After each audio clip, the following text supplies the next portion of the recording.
देखिए क्या क्या हुआ था, फटाफट कहां से शुरू किए थे सर? मच्छर से। मच्छर में क्या था उसका?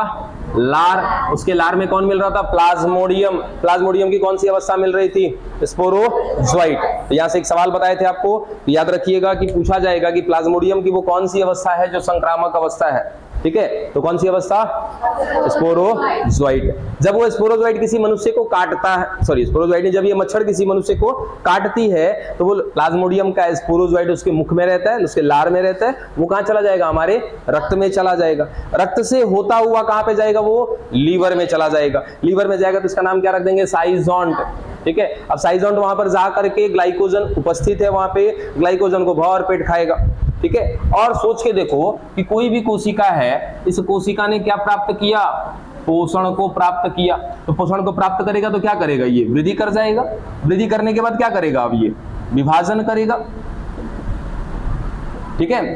तो साइजोंट जो है वो कोशिका जो लार में मिल रही थी उसकी, तो क्या बोला उसको? स्पोरोजोइट। वहां से होता हुआ जब मानव रक्त में गया, रक्त से होता हुआ कहां पर गया? लीवर में, यानी कि यकृत में गया। यकृत में गया तो उसको क्या मिला? पोषण मिला। पोषण के रूप में क्या मिला? ग्लाइकोजन। अब ये ग्लाइकोजन का इस्तेमाल करेगा, पोषण लेगा, क्या कर जाएगा? वृद्धि कर जाएगा। तो वृद्धि करते ही अब अगली अवस्था कौन सी? विभाजन की है। तो ये क्या करेगा? विभाजन करेगा। और यहाँ पे जो विभाजन करता है वो एक प्रकार का विभाजन कैसा होता है? अलैंगिक विभाजन होता है, ये भी याद रखिएगा। अलैंगिक विभाजन क्यों? क्योंकि क्या होता है? बहु विखंडन होता है या बहुखंडन होता है। अब बहुखंडन कहीं ना कहीं एक प्रकार का क्या है? अलैंगिक जनन है। तो यहाँ पर जो विभाजन होगा, बहुखंडन होगा, अलैंगिक तरीके से होगा, उस विखंडन को क्या बोला था हमने? स्पोरोगोनी, सॉरी साइजोगोनी बोल दिया था। चलो यहां तक की बात समझ में आ गई। उसके बाद फिर इस यकृत की कोशिका को तोड़ करके, क्योंकि यकृत की कोशिका में क्या हो गया था सर? बहुत सारा भर चुका था, ठीक है? अब भरने के बाद जब इसने अपना बहुविखंडन कर लिया, यहाँ पर बहुत सारी संख्या बढ़ गई, तो लीवर की कोशिका को तोड़ा और तोड़ के कहां निकल गया? बाहर वापस आ गया। कहां पे? रक्त में। तो जब रक्त में वापस आया तो इसको क्या नाम दे दिया हमने? मीरोजोइट, ठीक है? चलो वापस आ गए हैं हमारे रक्त में। अब रक्त में आए तो इस बार कहां जा रहे हैं? प्रोटीन खाने के लिए जा रहे हैं। कौन सा protein? Globin protein. Globin protein कहां पर मिलेगा? आरबीसी में। आरबीसी में कहां मिलेगा? हीमोग्लोबिन में। हीमोग्लोबिन में जा करके ग्लोबिन प्रोटीन को खाएगा। ग्लोबिन प्रोटीन को खा करके करेगा खत्म, बचेगा क्या? आयरन, ठीक है? अब सोचो जरा वापस, इस तरह इसने विभाजन कर लिया था क्या? यहाँ पे विभाजन करने के बाद बहुत सी छोटी छोटी कोशिका बनी थी। क्या नाम दिया था? अभी अभी जस्ट इसको हमने मीरोजोइट नाम दिया था। अब ये मीरोजोइट कहां चला गया? रक्त में। रक्त में से होते हुए कहां चला गया? ये हीमोग्लोबिन में चला गया। हमारे हीमोग्लोबिन जो है 4 आयरन से मिलकर के बना होता है और इसके ऊपर लगे होते हैं क्या? ग्लोबिन प्रोटीन लगे होते हैं। बताया था कि 2 प्रकार के ग्लोबिन प्रोटीन होते हैं, 2 अल्फा और 2 बीटा होते हैं। अब इनको खा करके ये खत्म कर देगा। खत्म कर देगा तो केवल और केवल क्या बच जाएगा बच्चा? अब केवल आयरन ही आयरन बच जाएगा,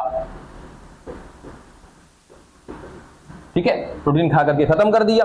अभी यहाँ पे क्या थे? ये मीरोजोइट थे, यानी कि वो आरबीसी में कौन प्रवेश किया? मीरोजोइट। वहां पर जाके क्या खाना शुरू कर दिया इसने? प्रोटीन। कौन सा प्रोटीन? Globin protein. अब सोचो ये अभी छोटे छोटे विभाजन करके बने थे, वापस इन्होंने क्या कर लिया? पोषण को प्राप्त कर लिया। अब फिर से क्या हो जाएंगे? ये आकार में बड़े हो जाएंगे। और जब आकार में बड़े हो जाएंगे तो इनको क्या नाम रखा था हमने? क्रिप्टोमीरोजोइट। बन गए क्रिप्टोमीरोजोइट्स। अब ये क्रिप्टोमीरोजोइट्स जो ये आयरन बचे हुए हैं, इनको क्या करेंगे? ये छोटे छोटे टुकड़े में तोड़ देंगे। और जैसे ही छोटे छोटे टुकड़े में तोड़ेंगे, इनको क्या नाम दे दिया जाएगा? हीमोजोइन का नाम दे दिया जाएगा। अब उस आरबीसी में कौन कौन बचा? तो सर क्रिप्टोमीरोजोइट बचा, और कौन बचा? छोटे छोटे आयरन के टुकड़े, जिनको क्या बोला? हीमोजोइन। अब वो आरबीसी जिसके अंदर ये क्रिप्टोमीरोजोइट्स मिल रहे हैं, उन्होंने पोषण को प्राप्त किया है, आकार में बड़े हो गए हैं। अब ये आरबीसी भी क्या होने वाली है? फटने वाली है। बात समझे? इसमें भी बहुत सारे क्या हो चुके हैं? पोषण को प्राप्त करके क्रिप्टोमीरोजोइट्स का वृद्धि हो चुका है, और जो बचा कुछ आयरन था उसको भी क्या कर दिया इन्होंने? तोड़ दिया है सब कुछ, हीमोजोइन बना दिया उसको। अब ये आरबीसी क्या हो जाएगी? फट जाएगी। लो भाई, फोड़ दिया आरबीसी को, तोड़ दिया। अब यहाँ से कौन कौन बाहर निकलेगा?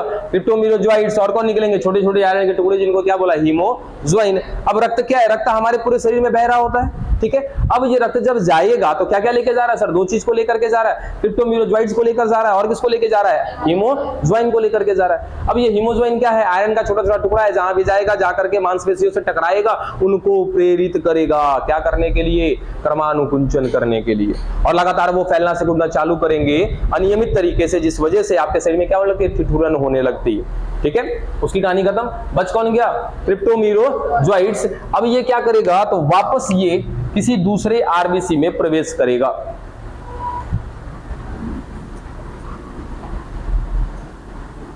अब ये क्रिप्टोमिरोजॉइड्स किसी दूसरे आरबीसी में प्रवेश करेगा। चलो भाई, प्रवेश कर गया आरबीसी में। कौन? क्रिप्टोमिरोजॉइड्स। अब इस आरबीसी में क्या हीमोग्लोबिन मिलेगा कि नहीं मिलेगा? ठीक है ना। अब हीमोग्लोबिन मिलेगा तो सर यहां हीमोग्लोबिन में क्या होगा? ग्लोबिन प्रोटीन होगा। वापस से ये क्रिप्टोमिरोजॉइड्स क्या करेगा? फिर से पोषण प्राप्त किया और पोषण ले लिया। ठीक है, अब पोषण ले लिया, आकार में बहुत बड़ा हो चुका है। अब पोषण प्राप्त करने के बाद फिर क्या होता है? विभाजन होता है ना। पोषण प्राप्त किया तो फिर क्या करेगा? विभाजन करेगा। अब वापस से यही आरबीसी में क्या करेगा? ये क्रिप्टोमिरोजॉइड्स पुनः अलैंगिक तरीके से एसेक्सुअल मोड ऑफ रिप्रोडक्शन करेगा और किसका निर्माण करेगा बच्चा? युग्मक का निर्माण करेगा, जिसको क्या बोल सकते हैं हम? गैमेट बोल सकते हैं। बात समझे? और फिर से जब इसके अंदर गैमेट ही गैमेट भर जाएंगे, जब बहुत सारा इसमें क्या भर जाएगा? युग्मक भर जाएगा। यहां भी क्या हुआ है? बहुविखंडन हुआ है। बहुविखंडन किया, बहुविखंडन करने के बाद संख्या अपनी बढ़ा दी। जो बने हैं वो कौन है? युग्मक है। कैसे बने हैं? अलैंगिक विधि से बने हैं। अंत में ये भी आरबीसी क्या हो जाएगी? टूट जाएगी। पुनः ये आ जाएंगे किसमें? रक्त में चले आएंगे। रक्त में कौन चला आया? युग्मक चला आया। एक चीज बताना यहाँ पे भूल गए कि जब क्रिप्टोमिरोजॉइड्स किसी दूसरे आरबीसी में प्रवेश करता है तो उसको क्या बोलते हैं? ट्रोफोजॉइट बोलते हैं। हाँ बताया था, अभी बताना भूल गए थे, अभी नहीं बताया। ठीक है, जब दोबारा आरबीसी में घुसेगा कौन? क्रिप्टोमिरोजॉइड्स, उस समय उसको नाम देंगे क्या? ट्रोफोजॉइट्स। और ये ट्रोफोजॉइट्स क्या करेगा? अंदर जाके वापस से अलैंगिक विधि के द्वारा क्या करेगा? बहुविखंडन करेगा। अब बहुविखंडन करके क्या बनाएगा? युग्मक बनाएगा। अब हमारे शरीर में, हमारे रक्त में चारों तरफ क्या मिल रहा होगा? युग्मक ही युग्मक मिल रहा होगा। यहां तक की कहानी एकदम। तो पीछे से तो बोल पा रहे हो आप लोग? अच्छा, कॉफी खोल के बैठा है सब। हाँ, कहाँ पे होता है बताइए? कहाँ पे होता है? अमाशय में। अब मैंने दोबारा पूछा था कि अमाशय में ही क्यों होता है?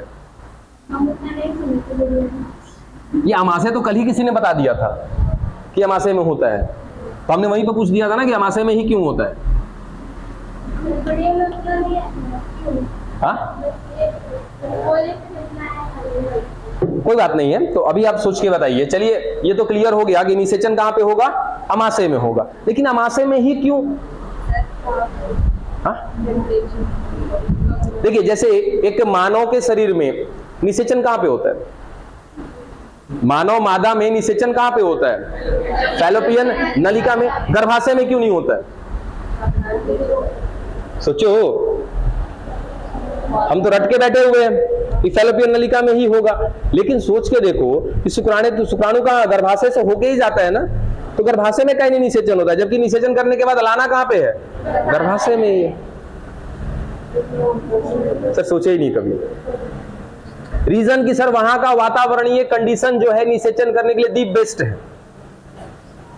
बात समझे? निषेचन करने के लिए पूरे मानव मादा शरीर में एक फैलोपियन नलिका ही है जहां पर प्रॉपर तरीके से निषेचन हो सकता है। इसी कारण से निषेचन कहां पे हुआ है? फैलोपियन नलिका में। वैसे ही मादा एनोफिलीज में जो है निषेचन के लिए वातावरणीय जो स्थितियां हैं, परिस्थितियां हैं, वो सबसे बेस्ट कहां पर होती है? अमाशय में होती है। इसी कारण से निषेचन कहां पे होगा? अमाशय में होगा। चलिए, अब एक ऐसा मानव जिसके रक्त में क्या भरा पड़ा है? युग्मक भरा पड़ा है। किसका युग्मक है भाई? प्लाज्मादा एनोफिलीज का। बहुत आ गया काजी सब इतनी पढ़ के। किसका है? प्लाज्मोडियम का है। ठीक है, अब सोचो कि चलो मेरे अंदर क्या लगेगा कि भाई मेरे अंदर क्या हो चुका है? एक चक्र इसका पूरा हो चुका है, युग्मक बन चुका है। अब गलती से कोई दूसरी अगर मादा एनोफिलीज आ जाए और मुझे काट ले तो मेरा रक्त लेके जाएगी। रक्त लेके जाएगी मतलब क्या लेके जा रही है सर? प्लाज्मोडियम का युग्मक लेकर के जा रही है। तो ये युग्मक जा करके उस मच्छर के अमाशय में यानी कि स्टमक में, है ना। अमाशय में क्या हो जाएगा, वहां पर निषेचन हो जाएगा। जब निषेचन हो जाएगा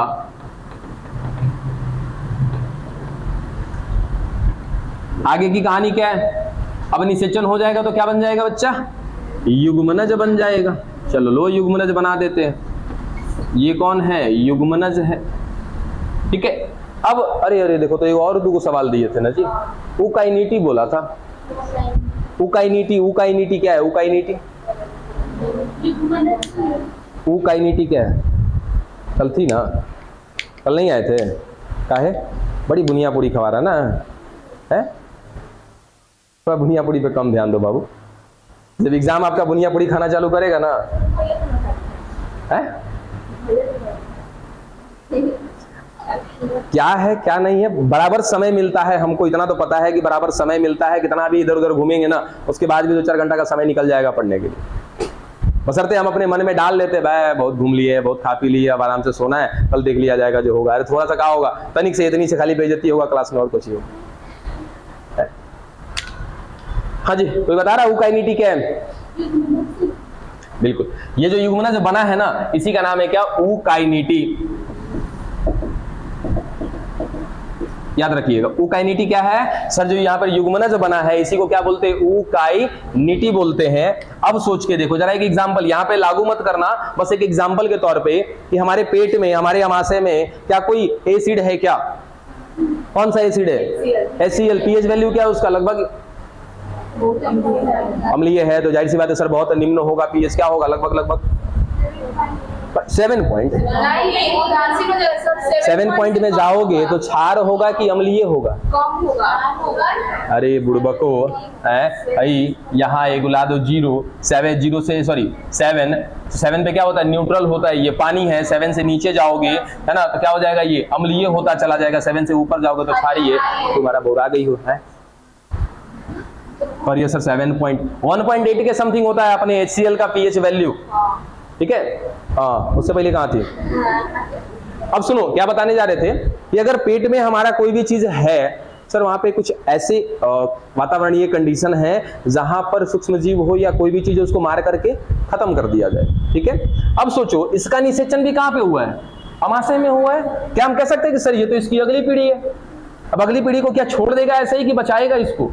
पेट में निषेचन कराने के लिए तो चलो ठीक था, कंडीशन बढ़िया था, निषेचन करा दिया, लेकिन अभी भी डर है कि कहीं पेट में कुछ ऐसा कंडीशन ना मिल जाए जिस वजह से ये उकाइनीटी जो बना हुआ युग्मनज है ये बर्बाद हो जाए। बात समझे? तो इसको बचाने के लिए ये मादा एनोफिलीज कुछ चेंज करने वाली है इस अंडे के साथ। क्या चेंज करने वाली? देखिए, अपने इस डर से बचने के लिए कि कहीं कुछ इसको हो ना जाए, इसके ऊपर क्या करेगी, एक आवरण चढ़ा देगी। बस समझे? इसका नाम क्या है? सिस्ट। इस आवरण का नाम है सिस्ट। अरे ठहर जाओ, अभी वो सिस्ट बना कहां है, ठीक है। उकाइनीटी युग्मनज, इस युग्मनज को कुछ हो ना जाए, किसी तरह का कोई प्रभाव ना पड़े इस पर, इस वजह से इस पर एक आवरण चढ़ाया जाता है जिसको बोलते हैं सिस्ट। अब याद रखना, उकाइनीटी और प्लस क्या, सिस्ट इज इक्वल टू ऊ सिस्ट। समझी? तो बहुराती का है फिर।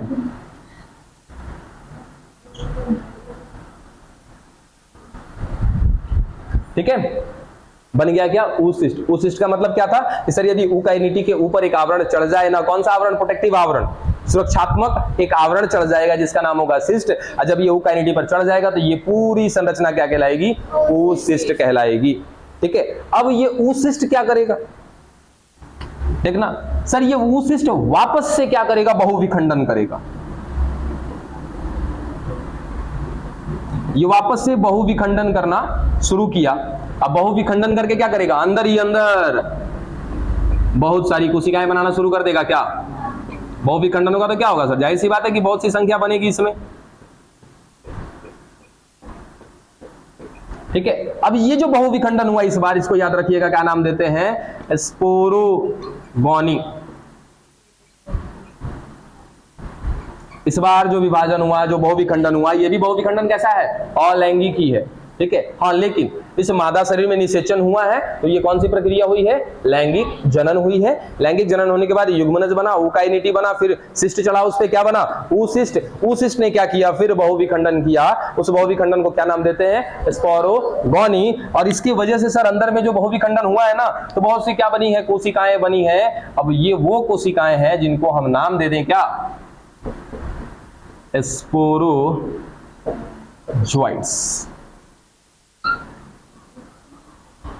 बात कुछ हद तक पल्ले पड़ा।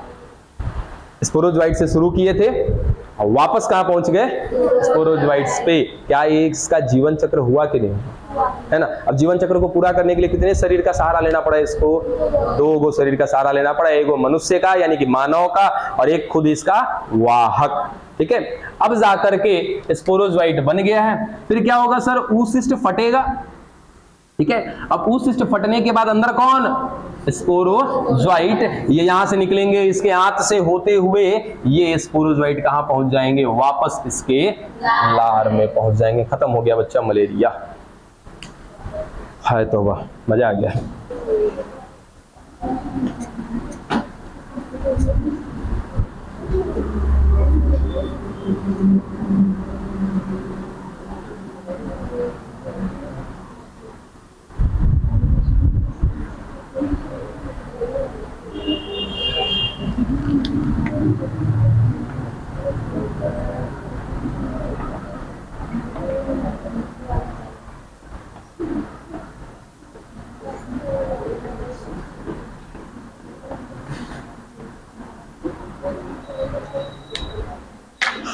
कल शायद आपको हिंट भी किया था कि जो हम लोग प्रोटिस्टा पढ़ाए थे आप लोग को, तो प्रोटिस्टा में कहीं ना कहीं हमने 3 प्रकार दिखाया था। प्रोटिस्टा में कौन सा? कल भी बताए थे। स्वपोषी, उसके बाद परपोषी। परपोषी में 2 प्रकार, एक जो सर दूसरे पर पूरी तरीके से निर्भर होता है और एक जो परजीवी की तरह होता है। ठीक है। तो जो परजीवी की तरह होता है उसमें बोला था क्या? स्पोरोजोआ संघ आता है उसका। स्पोरोजोआ में कौन कौन आता है? तो कल हमने पढ़ा है किसको? प्लाज्मोडियम को। दूसरा है कौन आपका? अगला। ये भी क्या है? एक प्रकार का प्रोटोजोआ जनित रोग है। प्रोटोजोआ वाला ही पढ़ रहे हैं तो याद रखिएगा, ये भी क्या है? प्रोटोजोआ जनित रोग। अब सवाल कि सर कौन सा प्रोटोजोआ है जिससे ये रोग होता है, अमीबियासिस होता है? तो याद रखिएगा एंट अमीबा हिस्टोलाइटिका या लिटिका। ये एंट अमीबा हिस्टोलिटिका है, जिस वजह से कौन सा रोग होता है? अमीबियासिस होता है, या अमीबियापेचिस बोलते हैं, या अमीबियातिसार बोलते हैं। ठीक है। होता क्या इस समय, या इसके लक्षण क्या होते हैं? ठीक हो जाएगा। किसने बोला नहीं ठीक होगा? अमीबियासिस ठीक हो जाएगा। ठीक है। अब इसमें होता क्या है याद रखिएगा? कब्ज होना, पेट खराब होना। अरे बता रहे हैं, लक्षण तो देख लो पहले। कब्ज होना, पेट खराब होना, और मल के साथ श्लेष्मा आना, पेट में ऐंठन होना।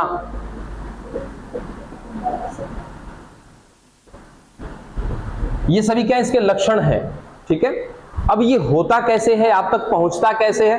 ध्यान दीजिएगा, किसकी बात कर रहे हैं? एंट अमीबा हिस्टोलिटिका की बात कर रहे हैं कि ये आप तक पहुंचता कैसे है। डन। अब समझिएगा कैसे। अच्छा, ये भी एक प्रकार का कौन सा होता है? तो ये एक प्रकार का अमीबीय प्रोटोजोआ है। बात किया था ना कि स्पोरोजोआ जो होते हैं वो 4 प्रकार के होते हैं, और चारों प्रकार जो है इनका गमन करने के आधार पे हम बात करते हैं। तो कौन कौन से होता है सर? अमीबीय प्रोटोजोआ होते हैं, उसके बाद कशाभिकीय प्रोटोजोआ होते हैं, उसके बाद पक्षमाभी प्रोटोजोआ होते हैं, और एक होता है स्पोरोजोआ। तो ये जो आपका एंट अमीबा हिस्टोलिटिका एक प्रकार का अमीबीय प्रोटोजोआ है। ठीक है। यानी कि इसके पास चलने के लिए क्या होता है? कूटपाद होता है। ठीक। अब ये किसके वजह से होता है, कैसे पहुंचता है आप तक ये? अरे कुछ तो बोलो, तनिको नहीं पड़ता है सब। स्वच्छ पानी में ही होता है ये। ठीक है। ये स्वच्छ पानी में ही होता है। देखो होता क्या है कि जब भी आप खाना खाने बैठते हो ना, मक्खियां लगती है खाने पे। ठीक है। हम क्या करते हैं? हिला उला देते हैं उसको, हट भाई हमारा खाना है। हाँ, उसके बाद तो फिर खा ही जाते हैं। अब उस समय अगर हमको ये याद आ जाए ना कि मक्खी कहाँ कहाँ पे बैठती है,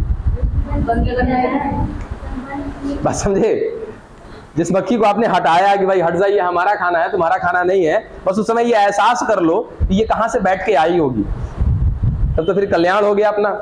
ठीक है, अब होता क्या है कि जहां भी गंदगी होता है ना, ठीक है, अब गंदगी मतलब जैसे कहीं पे मलमूत्र पड़ा हुआ है, कहीं पे नदी नाला है, वहां पर क्या हो रहा है कि गंदगी भरी पड़ी है, तो वहां पर क्या मिलेंगे, एंट अमीबा हिस्टोलिटिका मिलेंगे। बात समझे। अब ये मक्खी घूमते हुए जा रही है, वहां पे बैठी है अपने भोजन पानी के लिए, बैठे को तो भाई बैठी अपना भोजन पानी ले भी ली वहां से, लेकिन जब वहां से उठी तो अपने पैरों में चिपका के लेके जा रही है, किसको, एंट अमीबा हिस्टोलिटिका को लेकर के जा रही है, और मस्त आकर के आपके खाने पर बैठी और आपने भी मस्त स्वाद लेकर के।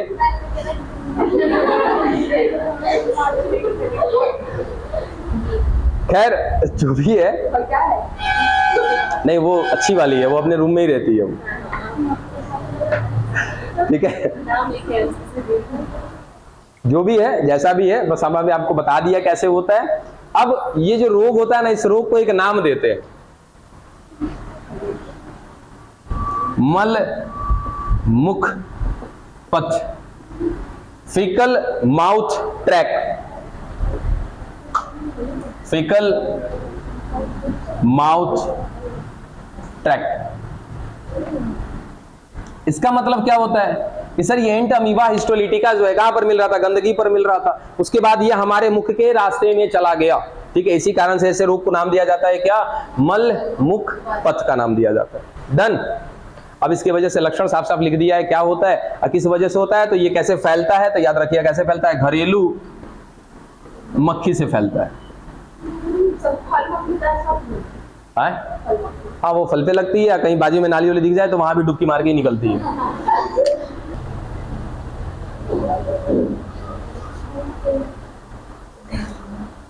हो गया, मिटाए इसको।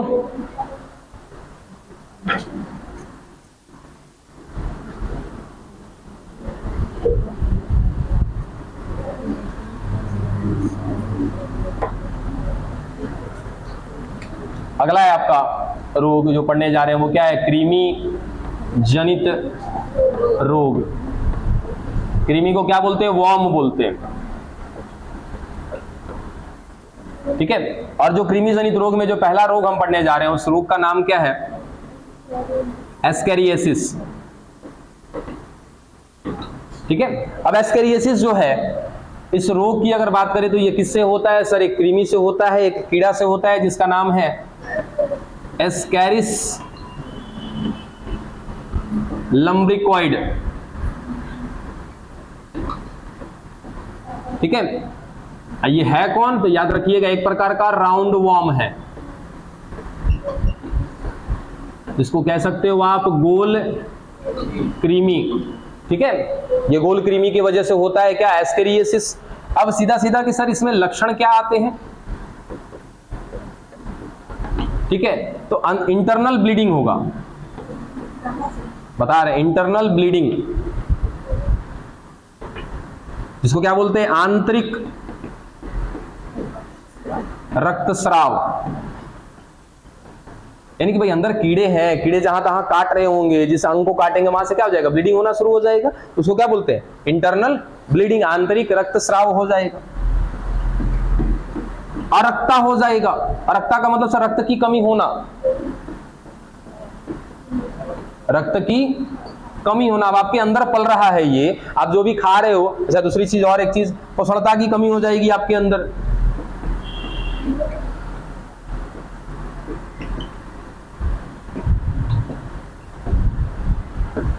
पेशियों में समस्या होने लगेगी, पेशियों में दर्द होने लगेगा, यानी कि हमारी जो मांसपेशियां है, मसल्स है ना, वहां पे दर्द वगैरह होने लगेगा। ये सब इसके कॉमन से सिम्टम है। ठीक है, अब ये जाएगा कैसे, आपके पास पहुंचेगा कैसे, तो ये ज्यादातर पानी के माध्यम से जाता है।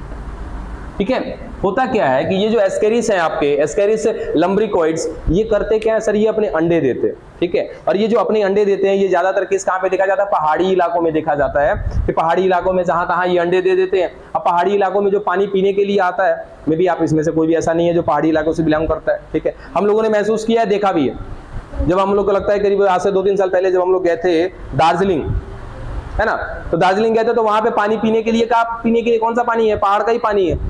पहाड़ से पानी रिस रिस के आता है और पानी एकदम चिल्ड ठंडा।